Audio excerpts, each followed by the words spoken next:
Little technical difficulty. Hi, and welcome to Glitch 2600.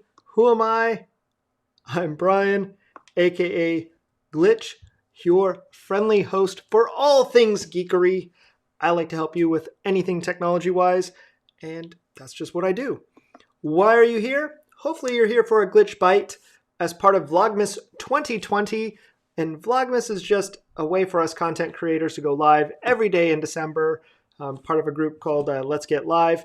And it just helps push us to do a little bit more each day and get more comfortable for this on the fly, screw ups that I'm able to do for you guys and entertain you that way.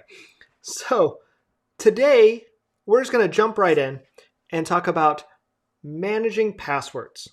And I like to use a tool called 1Password. There's lots of them out there. There is LastPass, Dashlane, all sorts of different ones out there. I personally like 1Password. I've been a fan of them for a long time. They're made by a company called AgileBits. What I like about them is they work across all devices, Android, Mac, PC, all the browsers. You can get plugins for Safari, Chrome, IE, even Opera.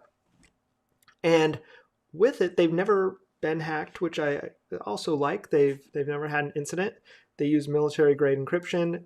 You can get it on your Apple Watch, all sorts of stuff. And the idea behind it is that it's 1Password to rule them all. Now, it's terrible to set the same password on multiple sites. I understand. Everyone does it. IT people do it. Us security guys tell you not to, because when you look back, some of the biggest hacks that are out there where they said, hey, iCloud was hacked. It wasn't really that iCloud was hacked for some of those or some of those services. It's that another service was hacked. And when that service was hacked, they got the password. And because people use the same username and password, AKA their email address on other sites, they turn around and just try that password on other sites as those people and able to get in. So by setting a different password on each site, that's less likely to happen. If one gets compromised, you just, change the password on that site instead of having to go to 40, 50, 60, 100 different places. Well, that's a pain in the butt to manage. So with 1Password, you have one password that unlocks the vault, and then you have different passwords for every site, and it just helps auto-fill that in for you. Way better, way easier. We'll go check to see if your passwords use multiple spots. We'll check all sorts of stuff. But let's take a look at it. So if I was to switch over to my handy dandy screen share, look at that. So here's the software. And if I go ahead and relock it just to give you a little hint of what it looks like, normally, if I were to launch it, that's what it looks like. It'll ask for your master password.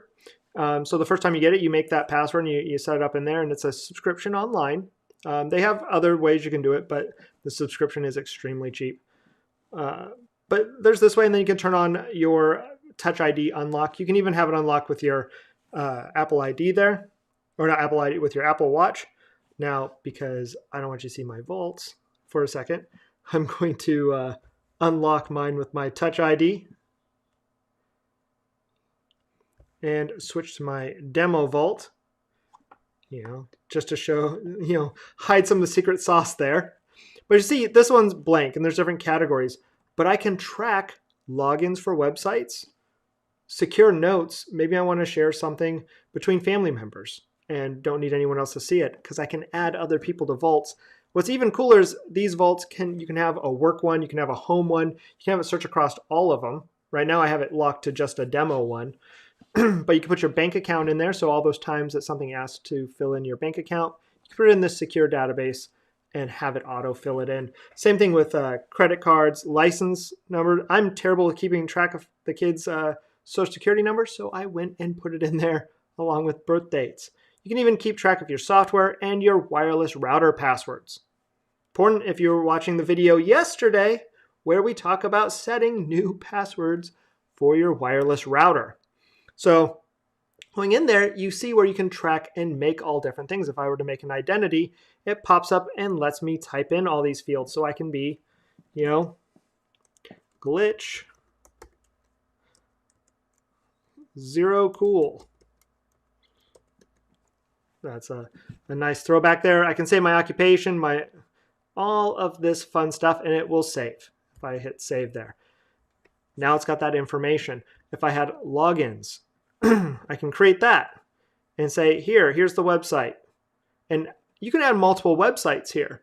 So if it's the same website with multiple URLs, you can do that. You can fill in forms. You can have one-time password locks like Amazon has when you turn on multi-factor. So that's one way, but who wants to go through and type all of those domains in all those different areas? Like I said, this is great, and you can add them all this way, but this is really, for me, just a way to manage it, because you'll notice that there's ways to add tags and all that, where instead, I'd much rather go to a web page and track that in there. So if we leave this here, Watchtower, there's all sorts of settings in here where it will tell you, hey, this password's been compromised. It'll check some spots like have I been pwned or I've been pwned.com and a few other spots, and it'll see too, if you've reused that password multiple times, and it will make a suggestion there. Like I said, you can make these different categories and you can trash them. But if we were to go to a website, the other cool thing is with a family account, which I should just show that ahead of time, you can have with the teams, you can have the online login, so you can still see the same type of stuff. Same thing, if I switch over for a second, type my one password to rule them all.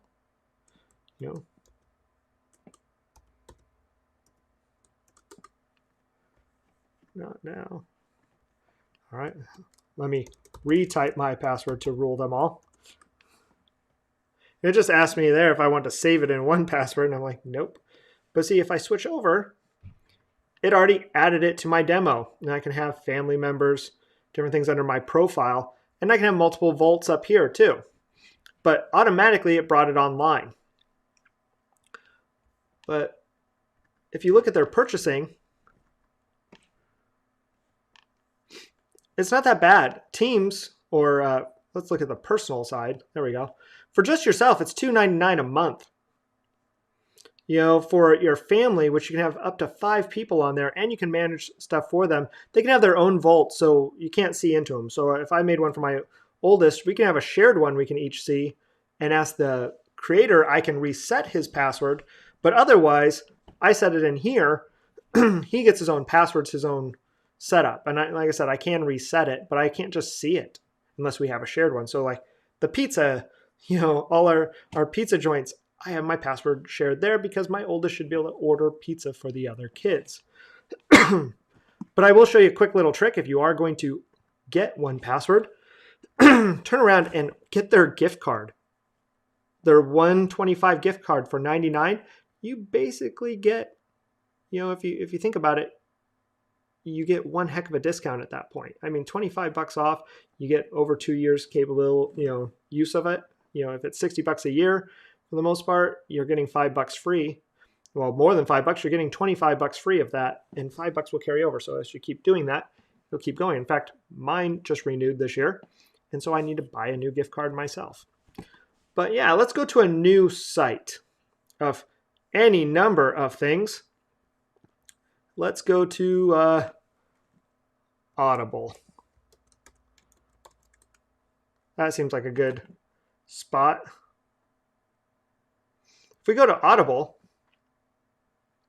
you'll see how we could sign in. Let's pretend like we don't have one here. One I can create. So you can create your own. I didn't really mean Audible, but any number of them. Let's say create your own Amazon account. So we could do it there. You can see right here where it's already a suggestion. So at any point, I could start typing in here. Actually, what would be another good one? I'm going to double check some here.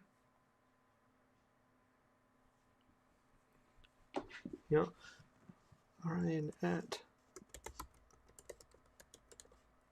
or you know what, we're going to create one.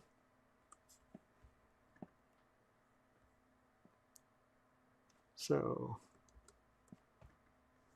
I'm going to go glitch 0 cool. Yeah.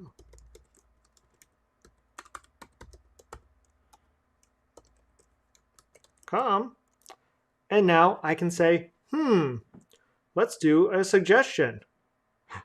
And it can generate a hard password for us. So yeah, go ahead and generate that. Now you can change the type it generates. It can make it a more memorable. You change those preferences in there. So you can say, yeah, generate a password. And so yeah, we'll go like that and say save in one password. And look, it popped up and said, hey, you want to put this in the demo vault and call it Amazon? Yeah, I want to call that Amazon. And it's now saved in there. The cool thing, if I drop in, you'll see I can now copy that and it'll already have all of this set in there. Like I said, I could generate a password. This is where I get a little bit more power. I can turn around and make it a memorable one. Maybe it needs to be that style. So I can say save and copy. I filled it in there. Create my Amazon account. It'll say, do you want to update existing? Yes, I do. Holy crap. Enter the puzzle up above. JYARJX. Huh, that's new. Enter one-time pass. Well, we don't need to do all that. I mean, really, here, what the hey? We'll go ahead and we'll update. You know, why not? This is live. It's going to be a little longer than expected because of this part. I should have just maybe pre-set up the password. I meant to actually take us not to Audible, but to the one for podcasting. And I on accident typed in the wrong address. So, all right, we'll go 356. And I can tell you guys this is a one-time password, but this can actually generate those too after it's been tied into it. Amazon is one of those companies that allows that. So now that's created, hi Glitch, that's great. Let's sign out. So you saw it's one password to rule them all. So if I want to, I can sign in. And because it's already knows me now, I can choose that. Now, if this wasn't unlocked, if this was locked up here, it would have popped up and asked me to unlock. And that's where I would have that new password. And that password is not this one here that I can reveal, because it won't matter. This account doesn't mean anything. It's going to be deleted in a second. But with that, you see it got stored in there. If I go online, it'll be there too. But quickly, I can hit sign in. It'll say update existing because it sees the new address. I said go ahead, and now I signed right in. So it has a completely unique password. I can have a unique one on each site and get away with that. Additionally, if I wanted to, so we have that. And like I said, if we come back here, you'll see it's already populated in here. Already says it's a strong password. I can edit it, do a little bit more on the 1Password site. But let's head back over here. So I can set this up, kind of give you a quick hint on here. If I launch it on my phone, it should, in theory, show me these. So let's go ahead to the handy dandy iDevice, and you'll see it's already on my phone. So it unlocks with my Face ID, or I could have it be Touch ID, same thing, but it's already there. So because of that, that identity is already in there and I can edit it. You know, it's there and I can edit it. And you'll see where I can add to Apple Watch. So I keep sometimes the passcode for my gym lock because I can't always remember the code for it because I have 3 locks, you know, because with kids and everything else, that's how I remember them. I put them in there and tag it to my watch. So I have to unlock my watch. My watch has a passcode. I get in there and I have it. But I can do the same type of thing here and add in those lock features. And then I can add details and notes. Maybe I want to add a tag and say, you know, which one was this one? Audible. So I want to tag books. If I were to add that and create that tag, now I've got a book tab. And if I come back from my favorites or anywhere for it, I can go by tags and I can sort all of my stuff under tags. And that shows up on my local device too. So extremely powerful, nice because it can have multiples. Even on here, you'll notice if I come over and hit add, I have some of the same type of stuff I can put in there. Even reward programs, memberships. So Sam's Club memberships, email account information. So if you have your own web server and you have your own email account there, maybe you want to track that info so you don't have to remember it. Better than keeping a book beside the nightstand where it can be taken, stolen, and then used against you. Like I said, your wireless router, your servers, your passport numbers, all of that important stuff, your documents. You can store it all in one. I have over 300 in mine, keeps a track of them. And that, works way better. I can update, I can keep things secure. I don't have to worry about a compromise on one site, the bad security practices of one admin or someone getting let in, affecting all of my other sites. But at the same time, I don't have to lose my mind trying to remember 300 passwords. And like I said, there's a plugin for the browser. You saw at the top on mine. There's a client for the machine. You kind of saw that really quick. It works in multiple browsers, phone, watch, Android, PC, all of those places. That's 1Password. Like I said, you can generate a ton of different ways. I would show you more, but I can't give you my passwords and show you that because that's no fun, at least not for me.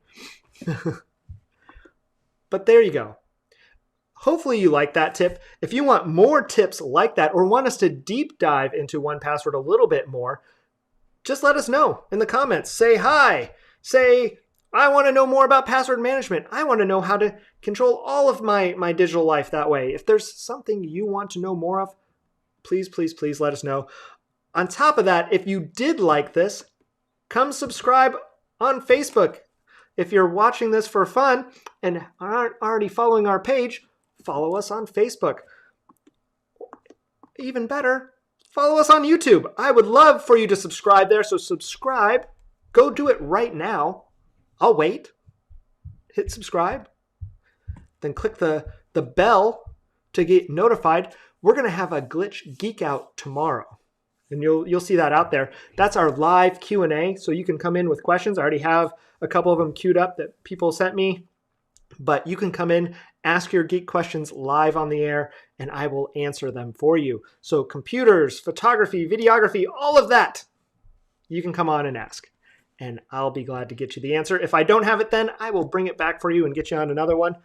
We'll also be hosting a happy hour tomorrow, which is what I'm going to talk about next. We're going to open up our craft beer of the day, since I'm doing the Iowa Craft Beer Advent Calendar. I love it. Today's day 10. And we have, from Parkside Brewing Company, Raspberry Mother. Raspberry sour, brewed in Burlington, Iowa. The Raspberry Sour, it's a Berliner Weiss kettle sour beer infused with raspberries, traditional Belgian ingredients, and yeast conditioned with a ton of raspberry puree. And basically, it just sounds like it's going to be really great. And we'll talk about that more. Our happy hour tomorrow will be following the Geek Out. And with that, we'll be covering 4 different beers, and you can see that. I'll launch that later today too. And then Sunday, I'll be having another one with the other 3 beers. But we'll keep having Vlogmas. So if you like these tips, come in tomorrow. Catch the last few days. There's lots of cool tips there too. I have some more where we're going to be talking about backups and automating your backup. We're going to be talking about how to duplicate your drives over, and lots and lots and lots of other tips, even turning on MFA. You're going to see and hear a lot. I hope you enjoyed. I enjoyed, and we're going to catch you tomorrow. See ya.